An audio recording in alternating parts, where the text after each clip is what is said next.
Did you know the very first warning sign of kidney damage has nothing to do with pain, and most people ignore it until it's too late? And here's the part nobody's telling you. If you have diabetes or prediabetes, you're at the highest risk there is. And the earliest symptoms show up in your bathroom, not in your labs. But here's the good news. If you catch this early, you can still reverse a lot of the damage. Hi, I'm David Baker. I'm an ICU nurse and a health coach. And now I'm going to share some of the strategies I use with my clients. We're the Diabetes Revolution, and we make these videos because almost everything you've been taught about diabetes is wrong. Now, before we get started, I put together a free guide. It's going to expand on what you're going to learn here today. You can find a link down below, but let's get started. So, why does kidney damage happen silently? Well, most people think about kidney disease. They imagine like pain or burning, something obvious, almost like a urinary tract infection. But that's not how the kidneys work. Your kidneys, they're silent workers. They filter your blood 24 hours a day, and they do over 180 liters of fluid, recycling water, electrolytes, hormones, nutrients. It clears out your waste your liver can't handle. And here's the part that most people never hear. By the time you feel the real symptoms, nearly half of your kidney function can already be gone. And that's why kidney disease is so dangerous and why diabetes is the number one cause. I've seen it so many times in the hospital. People have diabetes for a long time, and eventually their kidneys always go, and they'll end up on dialysis, and they have to have this done every 4 days or 4 hours every couple days. And if they miss, they get a trip to the ICU a lot of the time. So when your blood sugar stays high, even if it's a little high, even if your fasting glucose looks good, or your doctor says, hey, you're borderline, that extra sugar sticks to the protein, and that's inside the tiny filters of your kidneys. And this is a process called glycation. Now, over time, the filters, the nephrons, they become inflamed, they get stiff, they get clogged. And once these little bitty nephrons, they get damaged, the decline starts really happening, but it takes a long time. It may happen for years and you won't really even feel it. Matter of fact, most diabetics will never feel a thing in the beginning. They won't have pain, burning, no warning sign until it reaches a stage where the damage is hard to reverse. The kidney warning signs that diabetics ignore, the very first sign that your kidneys are under stress doesn't show up in your blood work. It doesn't show up in your blood pressure, and it doesn't show up as pain. It shows up at 2 a.m. in your bathroom. That's the earliest sign of kidney damage right there, especially in diabetics. It's called nocturia. It's getting up in the middle of the night to go pee. You're getting up to urinate, and you're doing this more and more often. You may start one time, then you might do it several times, then you're up all night. And most people brush this off. They blame age. I don't know how many times I've heard that. They think it's related to age. They blame drinking water too late. They say, I've got a small bladder. Everything but the one thing that's actually explaining it. Your kidneys are losing its ability to concentrate urine. Now, healthy kidneys, they filter your blood all night long and they keep you asleep. But when filters start to weaken long before the labs are abnormal, they stop holding onto the water the way that they should. So what happens? You pee more, especially at night. You wake up groggy, dehydrated, and you're tired, and you have no idea your kidney function has already started to slip. Now, there's a connection most doctors never explain. Nocturia is extremely common in people with insulin resistance because when insulin stays high, blood sugars stay high.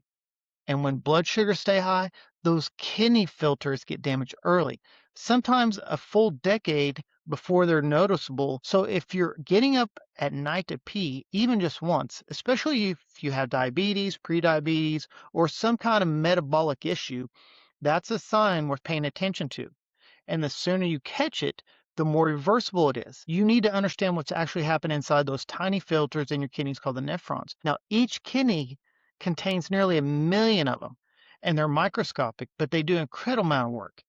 They filter waste, reabsorb water, they balance your electrolytes, they regulate your blood pressure, activating vitamin D, supporting in red blood cell production. They're small, but they're powerful, but they're also kind of fragile. Usually if somebody gets hypotensive, low blood pressure, something like that, that's usually always the first thing gets assaulted is the kidney. But they're small, but they're very powerful. And they're so extremely sensitive to high blood sugar. When glucose stays up, even slightly, here's what happens. The sugar attaches to the proteins in the filters. This is what they call glycation. And it makes those proteins stiff, and dysfunctional, and then inflammation rises inside that nephron, and your body tries to protect it, but the inflammation makes that filtering membrane thicker and weaker all the time.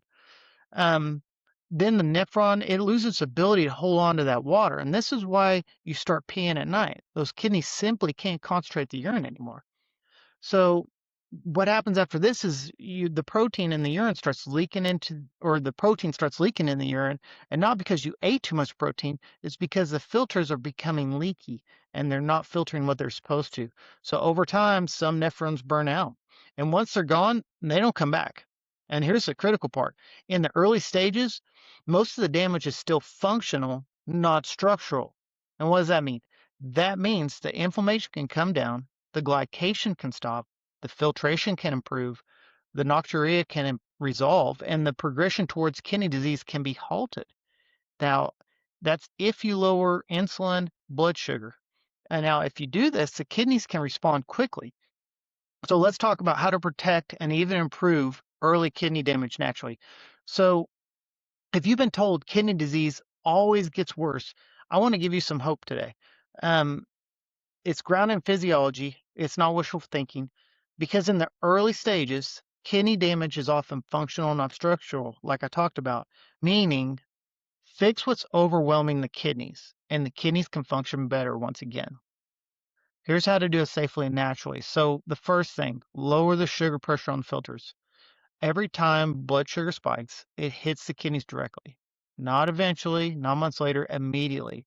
So the first step you want to do in protecting your kidneys is to reduce simple carbohydrates. You want to eliminate sugary drinks, breads, pasta, cereal.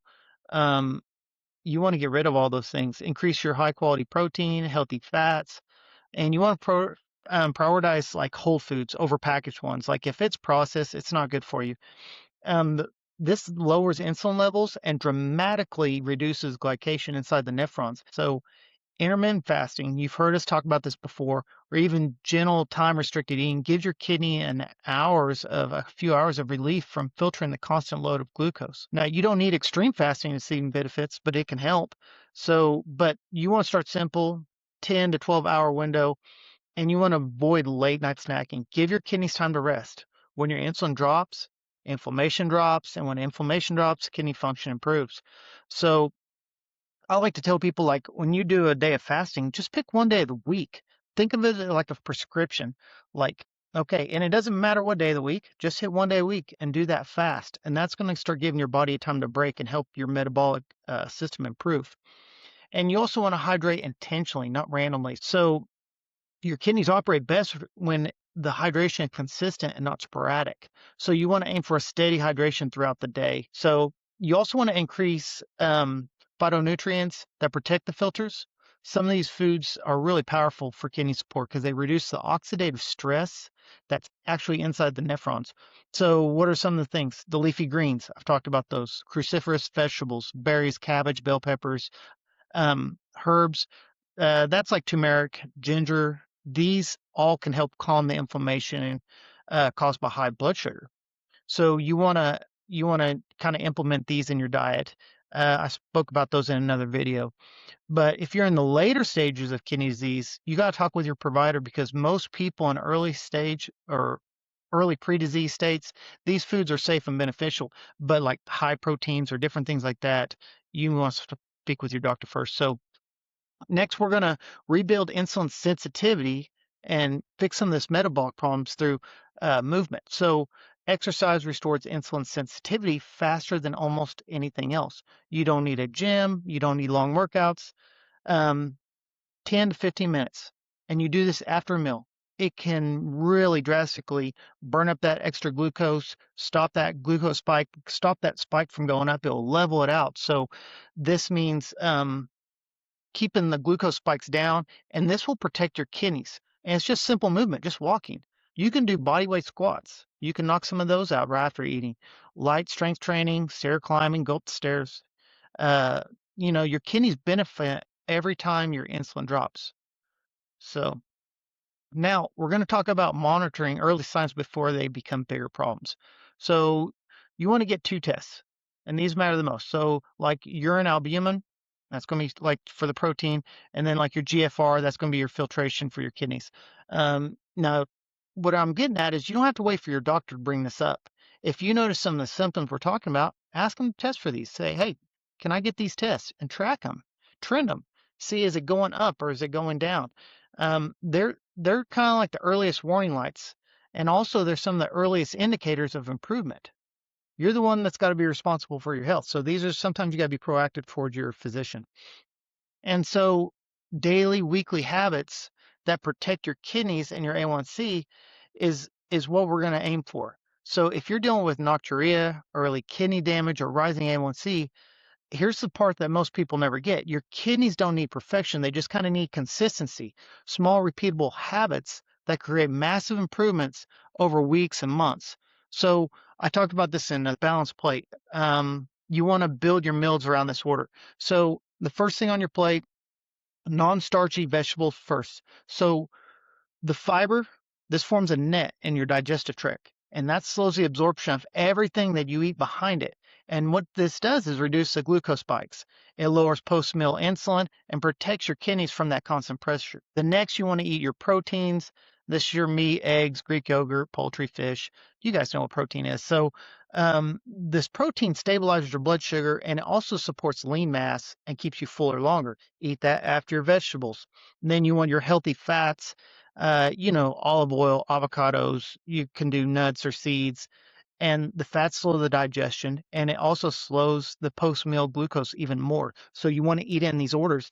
And then if you do eat starches or eat some carbohydrates, these can quickly spike your insulin if they're not controlled. So you want to keep them minimal to relieve the stress on your kidneys. But if you do eat them after you've already eaten your fiber, your proteins, and fat. Eat them last, and that'll help lower that insulin spike. And then sugars. I would recommend staying away from all sugars. There's no metabolic health. There's no kidney benefit. It doesn't do anything for your body. Avoid sugar because this causes inflammation, and you want to protect the kidneys from inflammation. So don't eat sugar. It's bad.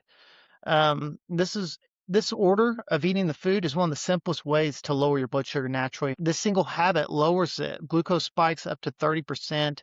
Lower spikes mean less glycation, and that's calmer kidneys.